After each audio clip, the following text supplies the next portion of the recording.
ಹೊರಗಡೆ ಹೋಗಿ ಮಸಾಲ ಪುರಿ ತಿನ್ನೋದಕ್ಕಿಂತ ಮನೆಯಲ್ಲೇ ರುಚಿಯಾಗಿ, ಶುಚಿಯಾಗಿ ನಮಸ್ತೆ ಎಲ್ಲರಿಗೂ welcome back to my channel. ಇವತ್ತು ಸಿಂಪಲ್ ಆಗಿ, ಟೇಸ್ಟಿಯಾಗಿ ಯಾವ ರೀತಿ ಮಸಾಲ ಪುರಿನ ಮನೆಯಲ್ಲಿ ಮಾಡೋದು ಅಂತ ನೋಡೋಣ.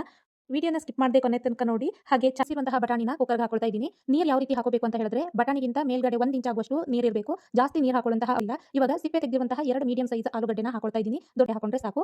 ಸ್ವಲ್ಪ ಉಪ್ಪನ್ನ ಸೇರಿಸ್ಕೊಳ್ತಾ ಇದ್ದೀನಿ. ಲಿಡ್ ಕ್ಲೋಸ್ ಮಾಡಿ 5 ರಿಂದ 6 ವಿಜಿಲ್ ಆಗೋ ತನಕ ಬಿಡಬೇಕು. ಇವಾಗ ಮಸಾಲ ರೆಡಿ ಮಾಡ್ಕೊಳ್ಳೋದಕ್ಕೆ ಒಂದು ಕಡೆಗೆ 2 ಟೇಬಲ್ ಸ್ಪೂನ್ ಅಡಿಗೆ ಎಣ್ಣೆ, ಹಾಗೆ 2 ಚಕ್ಕೆ ಪೀಸು, 4 ಲವಂಗ ಹಾಕೊಂಡಿದ್ದೀನಿ. ಇದ್ರ ಜೊತೆ ಅರ್ಧ ಟೇಬಲ್ ಸ್ಪೂನ್ ಸೋಂಪು, ಅರ್ಧ ಟೇಬಲ್ ಸ್ಪೂನ್ ಜೀರಿಗೆ ಹಾಕಿದ್ದೀನಿ, ಅರ್ಧ ಟೇಬಲ್ ಸ್ಪೂನ್ ಕಾಳುಮೆಣಸು ಹಾಕಬೇಕು. ಇದನ್ನ ಚೆನ್ನಾಗಿ ಒಂದ್ಸಾರಿ ಫ್ರೈ ಮಾಡ್ಕೋಬೇಕು.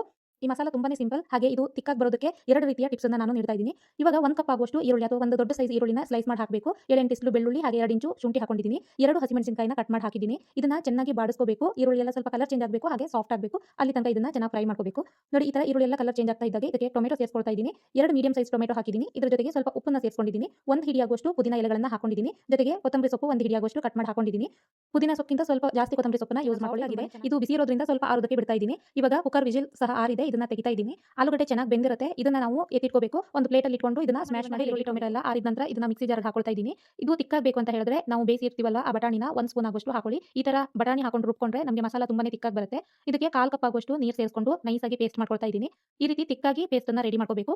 ಇವಾಗ ಒಂದು ಕಡೆಗೆ 2 ಟೇಬಲ್ ಸ್ಪೂನ್ ಅಡಿಗೆ ಎಣ್ಣೆ ಹಾಕೊಂಡಿದ್ದೀನಿ. ಎಣ್ಣೆ ಸ್ವಲ್ಪ ಬಿಸಿಯಾದ ನಂತರ ರುಬ್ಬಿರುವಂತಹ ಮಸಾಲ ಸೇರಿಸ್ಕೊಳ್ತಾ ಇದ್ದೀನಿ. ಬಟಾಣಿ ಬೇಯಿಸಿರುವಂತಹ ನೀರನ್ನ ವೇಸ್ಟ್ ಮಾಡೋ ಬದಲು ಮಿಕ್ಸಿ ಜಾರ್ಗೆ ಸೇರಿಸ್ಕೊಂಡು ಈ ಮಸಾಲೆಗೆ ಹಾಕೊಳ್ತಾ ಇದ್ದೀನಿ. ಇದನ್ನ ಇವಾಗ ಒಂದ್ಸರಿ ನೀಟಾಗಿ ಚಾನಲಲ್ಲಿ ಚೆಕ್ ಮಾಡಬಹುದು.